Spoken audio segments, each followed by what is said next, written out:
मैंने पीएचडी भी कंप्लीट किया है और पीएचडी करते हुए जो मेरा टॉपिक था वो था जॉइंट डिजीजेस, जोड़ों के दर्द, है ना। जोड़ों के दर्द भी आज की डेट में बढ़ रहे हैं। तो अच्छा एजुकेशन मेरे पास था, अच्छा जो इनकम था, अच्छा सैलरी था, फिर भी मैंने इस बिजनेस को ऑप्ट क्यों किया? जैसे सभी जानते हैं या कुछ और भी लोग बिजनेस में हैं कि हम लोग एम्प्लॉय और सेल्फ एम्प्लॉय वो तो हैं, ये सब नो, लेकिन हम बिजनेसमैन नहीं हैं।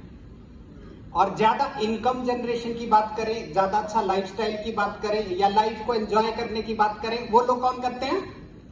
बिजनेसमैन। अब हमारे पास दो रास्ते हैं, बिजनेसमैन बनने के लिए करोड़ों का इन्वेस्टमेंट करिए, या दूसरा रास्ता है अगर आपके पास बड़ा इन्वेस्टमेंट नहीं है फिर भी आप लोग बहुत बड़ा बिजनेस करना चाहते हो, बहुत बड़ी रिटर्न चाहते हो, बिजनेसमैन की तरह लाइफस्टाइल चाहते हो, बिजनेसमैन की तरह रिकॉग्निशन चाहते हो, वो दुनिया में एकमात्र इंडस्ट्री है, वो इंडस्ट्री डायरेक्ट सेलिंग है। इसलिए मैंने ऑप्ट किया डायरेक्ट सेलिंग को। और डायरेक्ट सेलिंग में भी बहुत सारी कंपनीज आज की डेट में काम कर रही हैं और नंबर 1 है और लोगों की जिंदगी में बहुत बड़ा जो परिवर्तन ला रही है वो कंपनी माई लाइफस्टाइल है।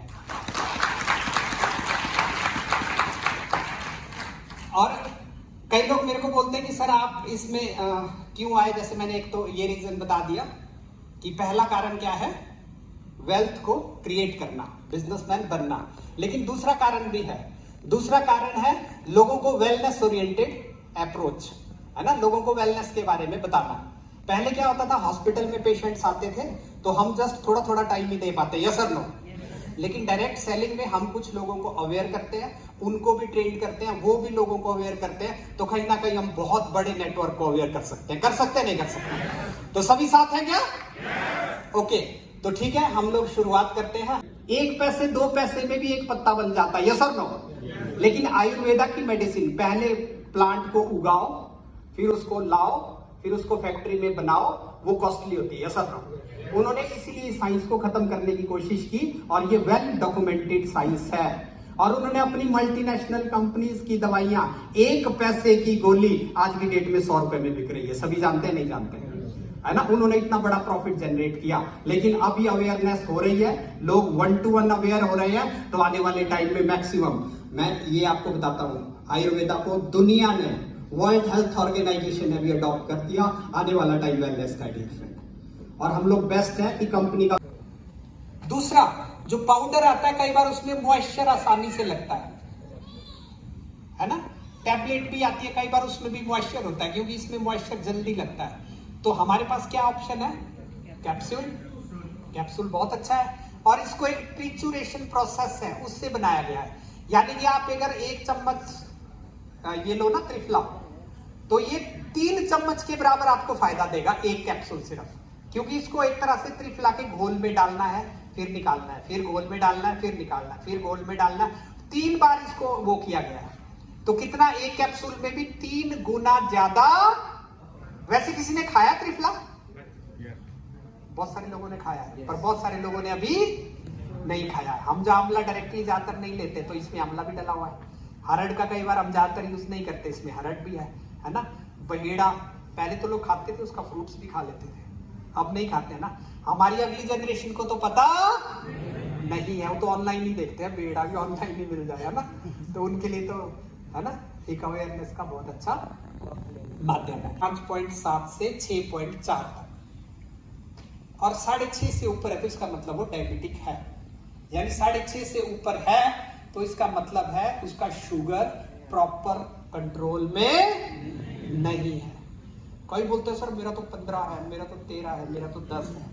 अगर आपने ये बोल के दिया ना आपका शुगर कंट्रोल रहेगा, वो ना ग्लूकोमीटर से चेक करता रहेगा, दूसरे दिन, तीसरे दिन, चौथे दिन। और डायबिटीज एक ऐसी है, किसी ने मीठा खा लिया ना, वो तो आना ही आना है। किसी ने दिवाली दशहरे में मिठाइयां खा ली, वो तो, लेकिन डाइबा लाइफ यूज करने के बाद उसका HbA1c अगर उसका 10 था, 9 था, 13 था, धीरे धीरे कंट्रोल आएगा और एक टाइम आता नॉर्मल आ जाता है। मतलब तो उसका वही है कि शुगर ही कंट्रोल कर रहा है। Am I right or wrong? But आपने बोलना यही है कि HbA1c, है ना। आप जो दवाइयां ले रहे हैं वो लेते रहो। अगर आपका दवाई लेने के बाद भी 9-10 रह रहा है तो साथ में लोगे तो नुकसान तो नहीं है ना। कई लोग बोलते हैं सर डाइबा लाइफ ना कॉस्ट वाइज महंगा है। मैं आपको बताता हूं, आयुर्वेदा में बसंत कुसुमा का रस आता है, उसके 1000 रुपए के 30 टैबलेट है, 1000 रुपए के 10 टैबलेट है। कितने का पड़ा है? 100 रुपए का। ये मिनिमम वाली है जो हार्बो मिनरल ड्रग है। उसके बाद जो टैबलेट्स आती हैं वो आती है 3000 की, 3000 की आती है 10 टैबलेट। कितने की पड़ी एक टैबलेट? वो ज्यादातर इसलिए यूज नहीं कराते कि शायद लोग अफोर्ड नहीं कर सकते, उनसे तो ये सस्ता ही है ना ये। यस और नो?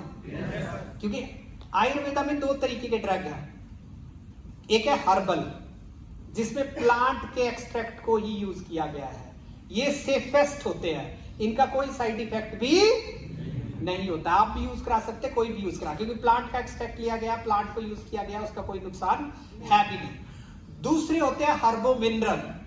हर्बो मिनरल का मतलब है उसमें किसी ना किसी मेटल का भस्म यूज किया गया है, या वो वाले ड्रग होते हैं, वो भी सेफेस्ट ही होते हैं क्योंकि भस्म बनने के बाद उसमें मेटल नहीं होता है। लेकिन अगर कंपनी ने अच्छे तरीके से नहीं बनाया है और रिनॉन्ड कंपनी नहीं है तो उसमें कुछ हो सकता है, वरना वो भी कोई नुकसान नहीं करते हैं।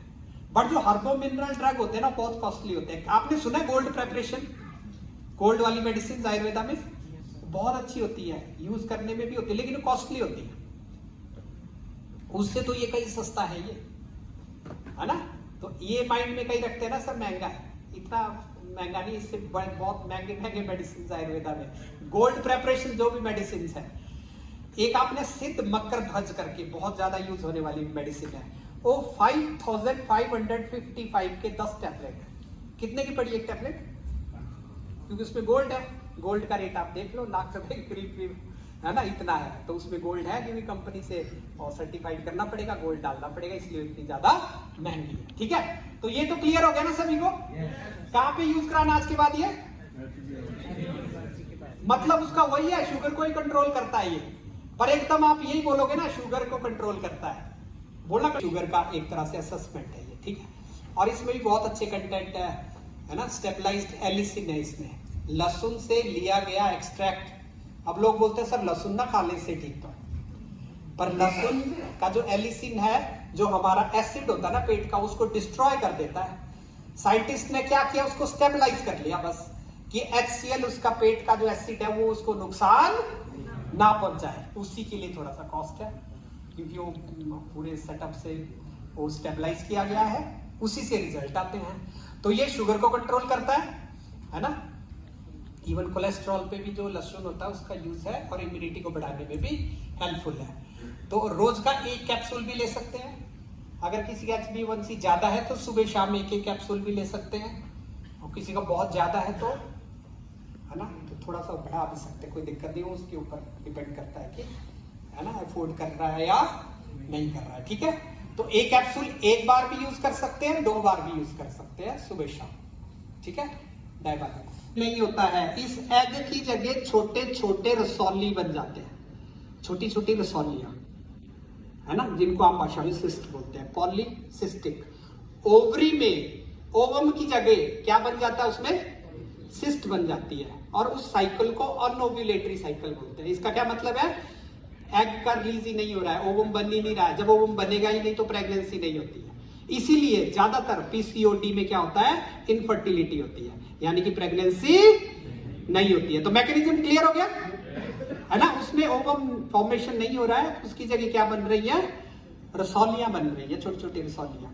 आम भाषा में उनको जो मरीज बोलते हैं पानी वाली रसौलियां भी बोलते हैं, है ना, जो ओवरी में बनती है। एक तो ओवेरियन सिस्ट होती है और डिफरेंट होती है, ओवरी की सिस्ट बनती है। लेकिन इसमें जो है एक तरह से जो ये प्रोसेस है इसमें बनती है, पानी वाली रसौली आम भाषा में इसको बोलते हैं। तो ये क्लियर हो गया आपको? अब देखिए डिस्मेनोरिया, जो ड्यूरिंग पीरियड जो होता है ना, फीमेल्स को बहुत सारी प्रॉब्लम्स होती है, उसमें सबसे बड़ा सिम्टम होता है पेन होना, है ना, पेन रहता है, मूड डिस्टर्बेंसेस रहते हैं, क्योंकि वो हार्मोनल जो चेंजेस होते हैं ना उसके कारण होते हैं।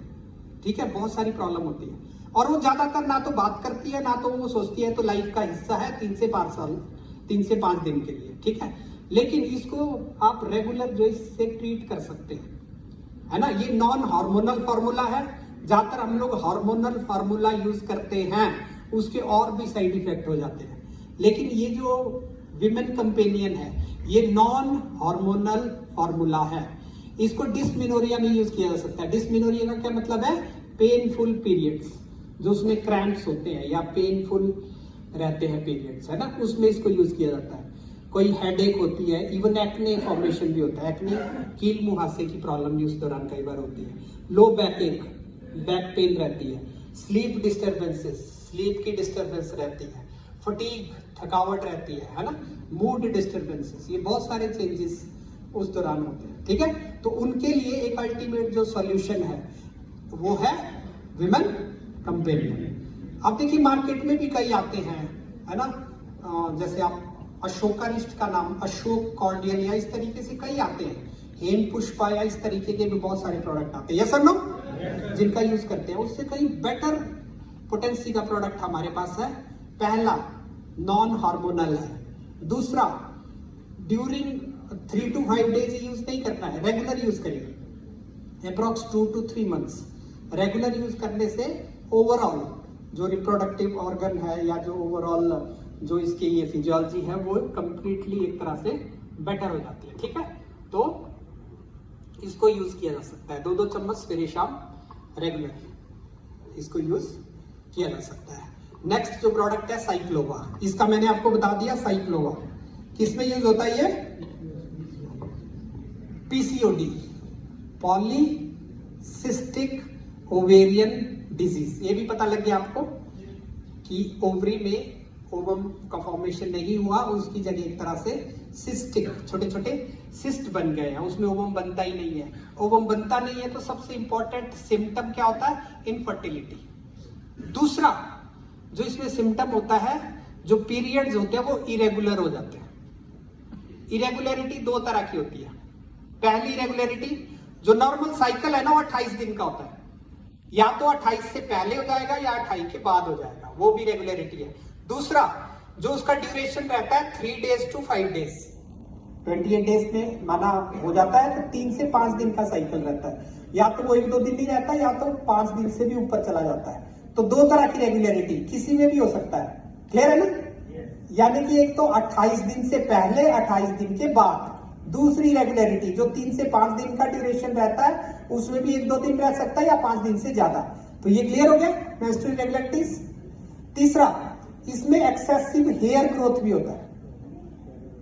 हेयर ग्रोथ होने का क्या कारण है? इसमें एक हार्मोन होता है एंड्रोजन या टेस्टोस्टेरोन हार्मोन, ये ज्यादातर मेल में इसका पर्टिकुलर क्वांटिटी होता है, फीमेल में नेग्लिजिबल होता है, बट उसमें इसकी क्वांटिटी थोड़ी सी इंक्रीज हो जाती है या इसका कंसंट्रेशन थोड़ा इंक्रीज हो जाता है। उसके कारण कुछ ऐसे कैरेक्टर उसमें आ जाते हैं, हेयर ग्रोथ। ठीक है, तो मेनली जो ट्रीटमेंट क्यों लेते हैं पीसीओडी के लिए, ये 3 कारण है। क्या क्या कारण है? पहला, इनफर्टिलिटी, यानी कि ओव्यूलेशन नहीं हुई तो प्रेगनेंसी नहीं होगी। दूसरा, पीरियड्स में इरेगुलरिटी, वो भी मैंने 2 टाइप की आपको बता दी, 28 दिन से पहले या 28 दिन के बाद वाली। दूसरी 3 to 5 डेज का ड्यूरेशन नॉर्मल है, उसमें भी कम दिन या ज्यादा दिन। तीसरा, जो हेयर ग्रोथ वाली प्रॉब्लम हो जाती है। इसके साथ साथ में इसमें और सिम्टम आते हैं। डायबिटीज, शुगर होने के ज्यादा चांसेस होते हैं, या मोटापा होने के भी ज्यादा चांसेस हो जाते हैं। इसीलिए पीसीओडी को ट्रीट करना मोस्ट इंपॉर्टेंट है, और उसके लिए हमारे पास क्या सॉल्यूशन है? साइक्लोवा। इसको ना 3 महीने से 4 महीने तक या अप टू 6 months तक भी रेगुलर यूज कराया जा सकता है ना, 3 to 4 month और अप टू 6 months इसको रेगुलर यूज कराया जा सकता है, क्योंकि इसमें सारी तरह के जो मैंने आपको बताया ना, सभी चीजों का सोल्यूशन है। जैसे ये काचनार होता है, ये रसौली के लिए होता है, जैसे रसौलियां होती है ना, उसको कम करता है। शतावरी, ये फीमेल्स के लिए मोस्ट इंपॉर्टेंट है, सारे ऑर्गन की फंक्शनिंग इससे बेटर रहती है। जो ये हिंगू है, एक तरह से जो इरेगुलरिटी होती है ना पीरियड्स में, उसको नॉर्मल फ्लो में लाने का काम करता है। तो ये नोबल कॉम्बिनेशन है, जो जो रिक्वायर्ड, जो इसके फिजियोलॉजिकल चेंजेस होते हैं, तो सारे के सारे इससे ट्रीट हो जाता है एक तरह से। 1 कैप्सूल सुबह, 1 कैप्सूल शाम को यूज करा सकते हैं। और वैसे इसका जो दूसरे उसमें ट्रीटमेंट है, हार्मोनल ट्रीटमेंट है ऑनली, है ना, उससे कई और वो हो जाते हैं, तो इसको भी साथ में ऐड भी किया जा सकता है, या किसी के पास ऑप्शन नहीं है तो भी इसको यूज कर सकते हैं। ठीक है, तो समराइज करें तो पीसीओडी पॉलीसिस्टिक ओवेरियन डिजीज, ये भी मैंने बता दिया। ओवरी में बहुत सारे सिस्ट बनते हैं, पीरियड्स इरेगुलर हो जाते हैं और इनफर्टिलिटी हो जाती है ना, इतना तो याद रख सकते हैं हम लोग। ठीक है, तो साइक्लोवा सिस्ट को भी कम करता है, पीरियड्स को रेगुलर करता है और इनफर्टिलिटी की जो प्रॉब्लम है उसको सॉल्व करता है। ठीक है, 3 month to 6 months regular use करना चाहिए, इतना तो याद रहेगा।